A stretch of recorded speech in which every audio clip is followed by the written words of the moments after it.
काय भाजी बनवूया, काय भाजी बनवूया. भाजीची सगळी तयारी झालेली आहे, घरात सगळ्या भाज्या आहेत, पण त्या भाज्या खायचा कंटाळा आलाय.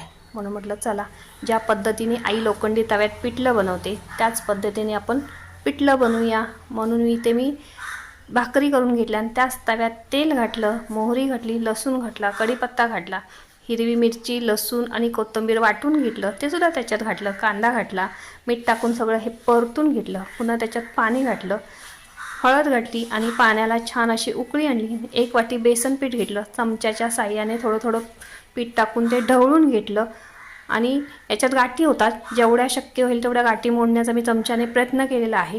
याच्यात जर बारीक बारीक गाठी राहिल्या तर त्या 5 ते 7 मिनिटं आपण पिठलं शिजवलं की त्या सगळ्या गाठी ह्याच्यात शिजतात, खाताना त्या गाठी लागत नाही. झाकण काढून परत एकदा मी पिठलं ढवळून घेतलेलं आहे आणि इथे आपलं गरमागरम पिठलं तयार झालेलं आहे. तर या तुम्ही सुद्धा पिठलं आणि भाकरी खायला.